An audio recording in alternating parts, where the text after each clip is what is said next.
Bahkan Bobby Dopoter sendiri, ya, dalam sebuah ceramahnya beliau mengatakan, kadang-kadang guru itu dia lebih banyak berinteraksi dengan siswa-siswa yang berprestasi. Ini kesalahannya di situ. Senang kan guru dengan siswanya yang sukses kan dia senang ya, maka dia justru malah dekati yang sukses. Ini kekeliruan. Jadi ini menunjukkan halo efek untuk siswa yang merasa tidak diperhatikan. Kemudian halo efek yang kedua adalah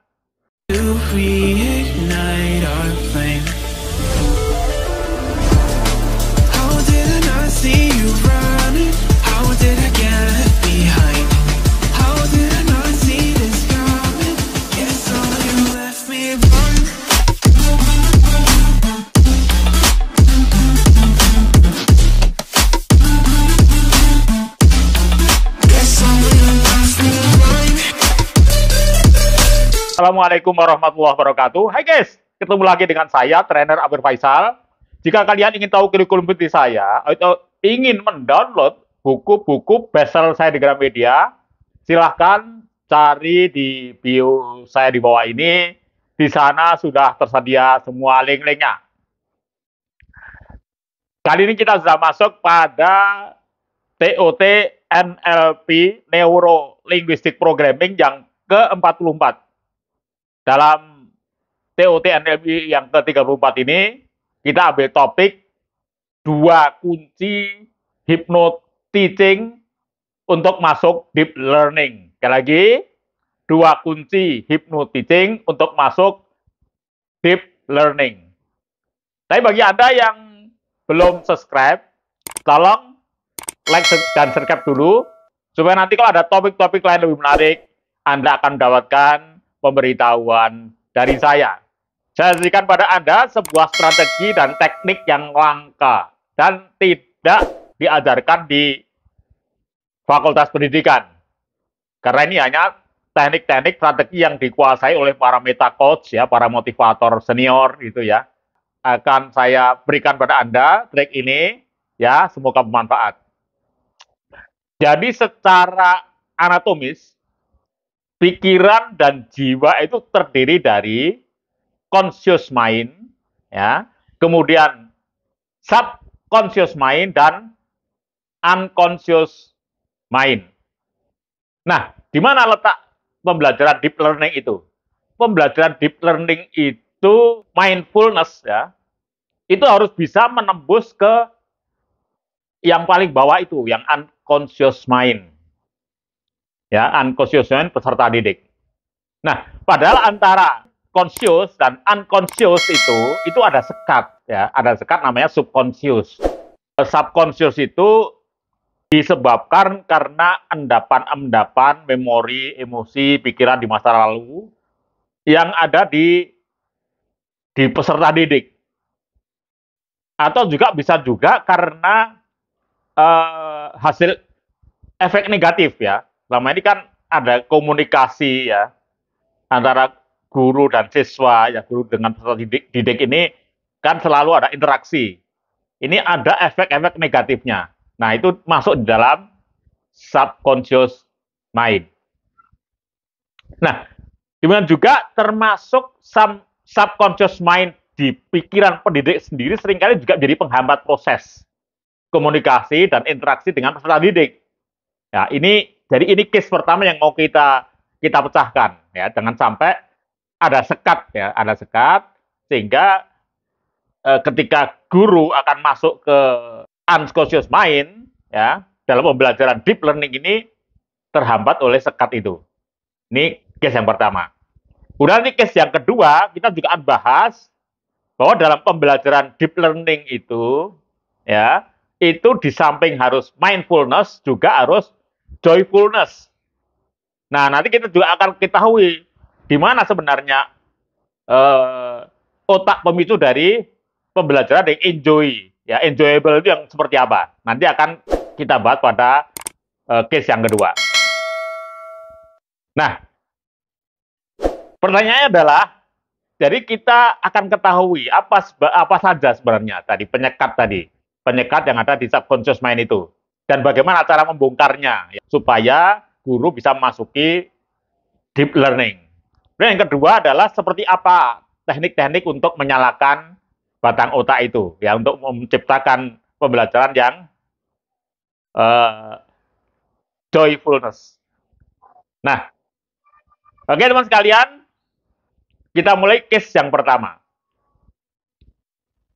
Jadi case yang pertama, ini ada ungkapannya. Ada ungkapan, don't coach anyone if you are the part of problems. Jadi artinya adalah Anda jangan mengcoach, jangan mengajar, jangan membimbing orang jika Anda sendiri adalah bagian dari problem. Ya, tadi. Jadi di pikiran, perasaan, emosi peserta didik itu Anda sebagai guru itu sebagai problem bagi mereka. Nah, ini problem. Jadi ini masalah kalau Anda tidak selesaikan tadi, ya. Ini masalah tadi yang mengendap di subconscious itu. Ini harus diselesaikan. Kenapa saya gunakan artian coach, ya? Karena trik ini memang triknya para meta coach, ya. Jadi apa coach itu? Ini saya bacakan terjemahnya saja. Jadi meta coaching, ya. Jadi sebenarnya ketika mengajar secara mindfulness itu sebenarnya kita sama dengan melakukan meta coaching sebenarnya, ya. Adalah metode pembinaan yang berfokus pada kerangka berpikir peserta didik yang mendorong keinginan mereka untuk bertindak.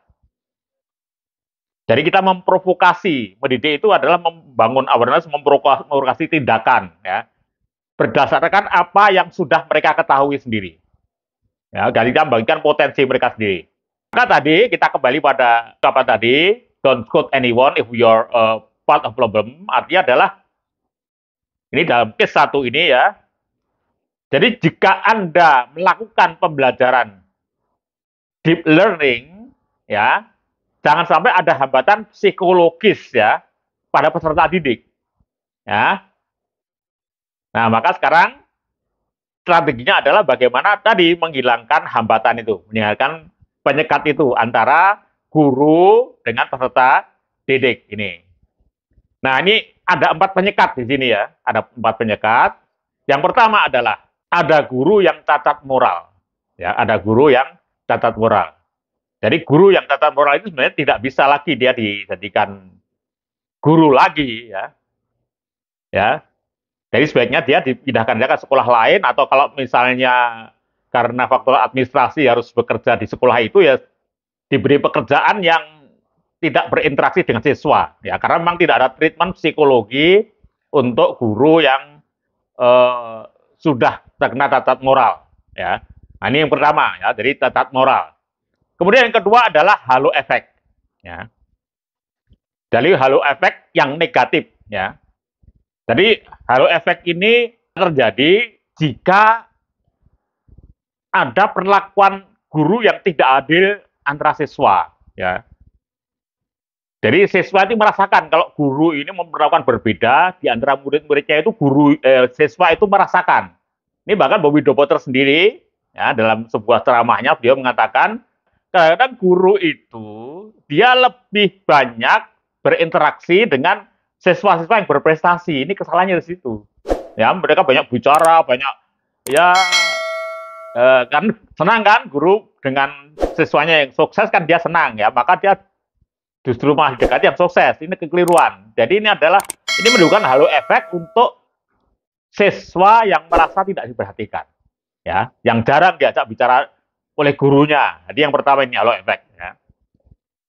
Kemudian halo efek yang kedua adalah guru memiliki ekspektasi yang terlalu tinggi atau terlalu rendah, ya. Jadi ekspektasi guru pada siswa yang terlalu tinggi juga nggak baik, ya. Apa akibatnya? Akibatnya siswa ini kena beban dia kan kena beban. Dia selalu harus menunjukkan prestasi di semua mata pelajaran, padahal kan nggak mungkin. Padahal sebenarnya siswa prestasi sebenarnya adalah beberapa mata pelajaran, ya. Jadi kalau guru kemudian begitu tinggi ekspektasinya pada siswa, maka itu pun juga jadi beban, ya. Jadi sekat itu antara siswa dengan guru. Apalagi kalau guru itu terlalu rendah ekspektasinya kepada siswa. Ini yang sering terjadi. Dan halo efek yang ketiga adalah generalisasi. Orang itu kan punya sifat baik dan sifat tidak baik. Ada prestasi dan tidak prestasi. Jadi kemudian seringkali yang perilaku-perilaku yang tidak memuaskan, tidak menyenangkan guru itu digeneralisasi, seakan-akan memang anak itu secara keseluruhan dia tidak menyenangkan. Nah, ini juga masuk halo efek. Nah, sekarang bagaimana cara mengatasi halo efek itu? Ada 3 cara untuk mengatasi halo efeknya. Nah, cara yang pertama adalah guru, ya, khususnya ini wali kelas ini ya, ini perlu mengenali secara personal ya setiap siswa secara pribadi ya, secara pribadi mereka harus kenal si A si B ya, tahu latar belakang keluarganya gitu ya. Ini harus kenal ya, secara psikologis ini akan menolong ya, menolong dan akan menghindarkan dari halo efek ya. Jadi guru persis ya bisa memahami, bisa mengempati ya masing-masing siswa. Kemudian yang kedua adalah guru perlu memberikan umpan balik. Ya. Umpan balik itu maksudnya guru memberi umpan yang nanti bisa dijawab oleh siswa. Ya, jadi kalau ada masalah dengan siswa itu dia menanyakan, tidak langsung menjustifikasi, tapi menanyakan. Jadi minta umpan balik. Oh, ternyata dia maksudnya begini. Ya, tidak langsung memberikan vonis seperti itu. Nah, ini juga bisa mengurangi halo efek ya. Kemudian yang ketiga adalah tadi, jangan sampai melakukan generalisasi. Jadi setiap siswa itu, kata Bu Potter, mereka memiliki keunikan unik ya, mereka unik. Bahkan mereka ini para bintang di bidang yang mereka kuasai gitu ya. Itu jadi bintang ya. Jadi jangan lakukan halo efek ya. Jadi ini adalah 3 cara untuk mengatasi halo efek. Nah, kemudian yang ketiga, hal yang bisa menyebabkan terjadinya sekat psikologi ya antara guru dengan siswa. Yang kedua adalah skeptisisme siswa terhadap Anda sebagai guru. Jadi begini, kurikulum itu kan sudah ganti-ganti sejak zaman dulu. Zaman Orba berganti berapa kali ya. Di Orba sendiri juga terjadi ganti kurikulum dan setelah reformasi juga terjadi pergantian kurikulum terus-menerus. Tapi sebenarnya apa yang dilakukan oleh guru di depan kelas itu nggak banyak berubah, guys. Gitu ya. Nah, termasuk siswa yang ngikutin guru itu selama 3 tahun, kalau SMP, SMA juga 3 tahun, seperti itu. Dia nggak melihat pergantian kurikulum itu guru itu mereka sudah skeptis, paling nanti ngajarnya guru itu kayak begitu lagi. Nah, ini ya. Jadi Anda sekarang misalnya Anda sudah di training untuk mengikuti kurikulum yang baru. Itu pun belum tentu siswa ini kemudian dia menjadi yakin bahwa Anda sudah berubah. Apalagi kalau Anda tidak melakukan perubahan. Ya, nah ini yang disebut sebagai sikap skeptis siswa. Ya, alah paling nanti ngajarnya begitu lagi. Ya, nah ini sebisa mungkin Anda dengan kurikulum yang baru, dengan pendekatan deep learning ini juga harus menunjukkan pada siswa bahwa sekarang ini berubah, tunjukkan ya. Anda membuat strategi-strategi, buat teknis ya dengan pengayaan ya dan sebagainya yang siswa merasakan perubahannya itu ya. Oke. Kemudian yang keempat yang menyebabkan terjadinya sekat tadi ya, sekat psikologis yang ada di subconscious mind peserta didik Anda ya, murid Anda, siswa Anda itu yang terakhir adalah generation gap. Ya, jadi para guru kebanyakan kan Gen Y dan Anda mungkin juga Gen X masih ada yang ngajar ya. Sedangkan siswa Anda adalah kalau di SMP sekarang ini kelas 1, SMP yang kelas 1 malah mungkin sudah Gen Alpha ya. Gen Alpha atau juga kebanyakan Gen Z. Nah, ini generation gap ini sudah saya buat videonya ya. Silahkan nanti ya Anda cari ya di channel YouTube saya nanti. Judulnya adalah 7 kiat berkomunikasi dengan Gen Z. Ya, sekali lagi, 7 kiat berkomunikasi dengan Gen Z. Kalau tidak keluar, tambah kata belakangnya Amir, ya, supaya langsung keluar. Oke ya? Nah, ini guys ya. Jadi ini case yang pertama ya. Jadi case yang pertama, kali ulang sekali lagi, bahwa untuk masuk ke deep learning, ya, di mana salah satunya di situ adalah pembelajarannya harus mindfulness ya. Maka di situ Anda harus bisa masuk kepada di unconscious mind peserta didik. Nah, padahal untuk bisa masuk ke situ tuh ada sekat-sekat tadi itu, ya. Jadi ada tadi 4 hal yang bisa menyebabkan sekat antara Anda dengan siswa. Nanti itu Anda atasi, ya.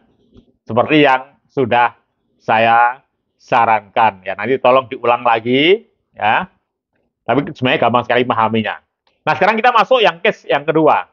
Ya, yang case kedua ini adalah deep learning ini memerlukan uh, pembelajaran yang joyfulness, ya, yang enjoy, yang menyenangkan, yang asik, gitu, belajar yang asik.